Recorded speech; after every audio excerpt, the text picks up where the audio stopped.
umat yang selalu dirindukan oleh Nabi, umat yang dimana Rasul Sallallahu Alaihi Wasallam, Nabi Muhammad Sallallahu Alaihi Wasallam bersabda di dalam hadisnya, "Idza yushaku ahadukum bisyaukatin fi rijlih la ajidu ala maha fi qalbi."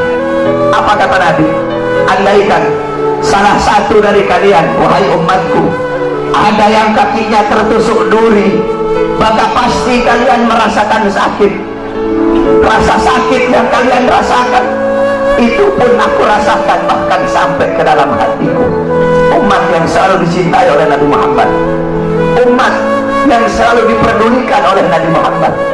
Sayyidatuna Aisyah radhiyallahu anha, beliau pernah melakukan suatu pekerjaan yang disenangi oleh Nabi, sehingga Nabi mengangkat tangan dan berdoa, Allahumma ighfir li Aisyah ma qaddamat wa ma akharat, ma abharat wa ma abtanat. Ya Allah, ampuni dosa-dosa Aisyah yang telah lalu, yang telah lalu, yang akan datang, yang tampak, yang tidak tampak. Ampuni dosa Aisyah ya Allah. Siti Aisyah loncat-loncat. Siti Aisyah sangat senang dengan doa Nabi Muhammad. Nabi berkata, wahai Aisyah, apakah kamu senang dengan doa seperti itu? Kata Siti Aisyah, siapa yang tidak senang didoakan manusia mulia sepertimu ya Rasulullah. Kata Nabi, wahai Aisyah, kalau kamu senang dengan doa seperti itu, ketahuilah doa seperti itulah yang setiap yang setiap saat, setiap pagi, siang, sore, malam, setiap waktu aku mintakan kepada Allah untuk umatku. Nabi Muhammad begitu peduli kepada kita sebagai umat. Beruntung kalian menjadi umat yang dimana qala Sayyidina Ali karamallahu wajhah, inna Rasulullah fi akhir nafsi haradat syafataihi marratain fa'algaitu sam'i fasami'tuhu yaqul ummati ummati faqbilu Rasulullah. Sayyidina Ali berkata, Nabi Muhammad pada saat detik-detik terakhir nafasnya, aku melihat bibir beliau menggerakkan dengan 2 kali gerakan. Aku dekatkan telingaku, aku mendengar beliau berkata, ummati ummati, umatku umatku, kata Nabi Muhammad SAW. Bahkan pada saat detik-detik terakhir nafasnya, Nabi Muhammad masih memikirkan kalian sebagai umat. Ketika itu Nabi Muhammad terbaring sakit di kamar yang biasa beliau tiduri di rumah Sayyidatuna Aisyah radhiyallahu anha. Allah berkata kepada Jibril, wahai Jibril, turun kamu, sampaikan kepada Muhammad, aku berikan kepada dia 2 pilihan. Apakah dia akan memilih aku atau dia memilih kehidupan dunia? Kalau dia memilih kehidupan dunia, akan aku panjangkan umurnya. Tapi kalau dia memilih aku, sampaikan kepadanya, pada hari ini akan datang ajalnya. Turun Jibril membawa firman tersebut. Kemudian Jibril menyampaikan, ya Rasulullah, Allah memberikan kepada kamu 2 pilihan. Apakah engkau memilih Allah atau memilih dunia? Kalau engkau memilih Allah, pada hari ini akan datang kematianmu. Kalau kamu memilih dunia, Allah panjangkan umurmu. Apa kata Nabi Muhammad? Wahai Jibril, sudah tentu aku lebih memilih Allah. Bagiku kehidupan sebenarnya bukan dunia. Kehidupan sebenarnya bagiku ketika ruhku berpindah menghadap Allah Subhanahu wa ta'ala.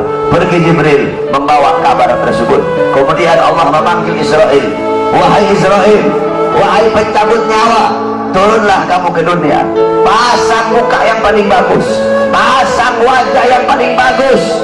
Kamu akan mencabut nyawa makhluk yang paling mulia, yaitu Nabi Muhammad. Kamu cabut nyawa dia, itu pun kamu izin dulu kepada dia, mau tidak dia dicabut nyawanya. Kalau dia mau kamu cabut, kalau dia tidak mau kamu kembali kepada aku. Turun Israel membawa perintah Allah untuk mencabut nyawa baginda Nabi besar Muhammad. Israel berdiri di depan pintu rumahnya Nabi. Israel tidak berani langsung masuk rumahnya Nabi. Israel berdiri di depan pintu rumah Nabi Muhammad. Israel mengucapkan salam, assalamualaikum ya Rasulullah, assalamualaikum ya Habibullah, assalamualaikum ya Safiyullah. Pintu rumah dibuka oleh Sayyidatuna Fatimah. Sayyidatuna Fatimah putrinya Nabi membuka pintu rumah tersebut. Siti Fatimah berkata, siapa engkau? Apakah engkau tidak lihat ayahku sedang terbaring sakit?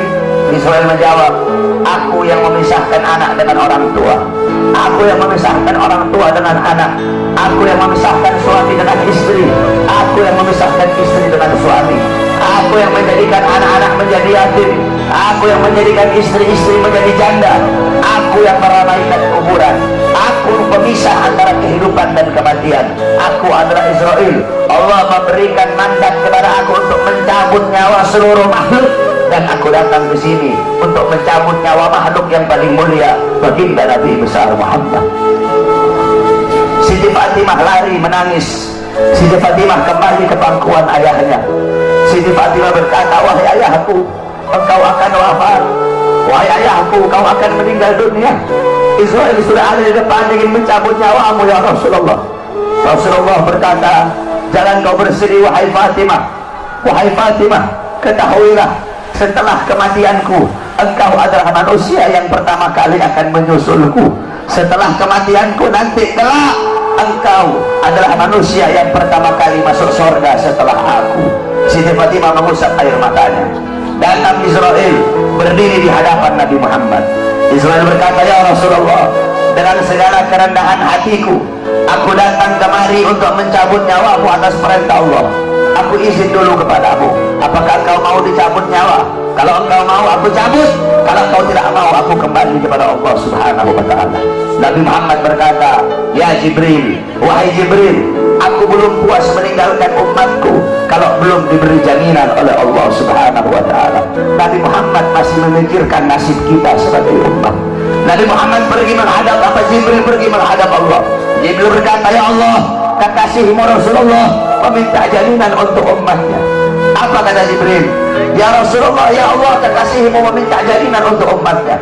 Allah berkata, Allah berfirman, fa'auhallahu ta'ala ala Jibril, basyirhu ya Jibril, innahu awwalu nasin kharijun minal ardi idha bu'isu wa sayyiduhum idha jami'u fabasyirhu innal jannah muharramatun alal umam qabla an tadkhuluha ummatuh.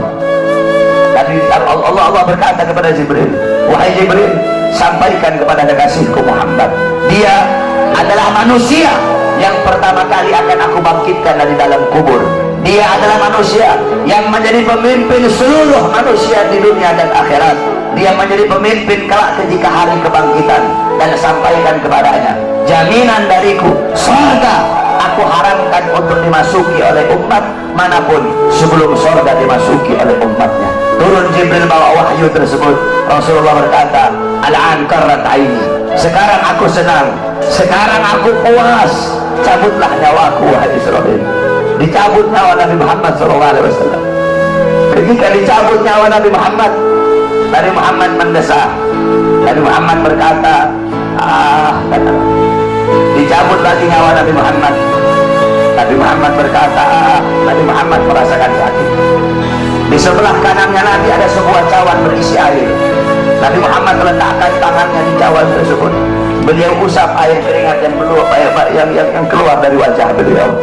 Kemudian beliau berkata, wahai Israel, apakah seperti ini rasa sakit dicabut nyawa? Israel berkata, iya ya Rasulullah, seperti itulah rasa sakit dicabut nyawa. Nabi berkata, apakah rasa sakit seperti ini juga yang nanti bakal dialami oleh umatku? Apakah rasa sakit seperti ini yang nanti bakal umatku rasakan wahai Israel? Israel berkata, ya Rasulullah, rasa sakit seperti itulah yang nanti bakal dialami oleh umatmu.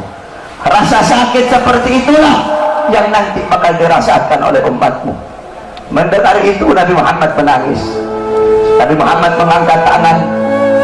Doa terakhirnya Nabi Muhammad, harapan terakhirnya Nabi Muhammad, doa yang menutupi wafatnya Nabi Muhammad SAW. Beliau mengangkat tangan dan berdoa, Allahumma khaffif ala ummati fi sakaratil maut. Ya Allah, ringankanlah sakaratul maut umatku. Ya Allah, permudahkanlah sakaratul maut umatku. Aku nabi mereka, aku pemimpin mereka, aku penanggung jawab mereka. Ya Allah, biar aku menanggung seluruh rasa sakit sakaratul maut umatku. Biar aku menanggung beban penderitaan rasa sakit mereka. Ya Allah, umatku tidak akan kuat, mereka tidak akan sanggup. Ya Allah, biar aku Muhammad menanggung rasa sakit sakratul maut umatku. Apa yang telah kau lakukan untuk Nabi Muhammad? Apa yang telah kau korbankan untuk Nabi Muhammad? Nabi Muhammad berjuang untuk kalian. Nabi Muhammad menanggung rasa sakit sakratul maut kalian, karena begitu cinta beliau kepada kalian sebagai umat. Saya dan kalian, kita tidak bisa membalas jasa-jasa Nabi Muhammad SAW. Sekalipun kalian merangkak dari rumah kalian menuju kuburnya Nabi Muhammad, kalian tidak akan bisa membalas jasa-jasa Nabi Muhammad SAW.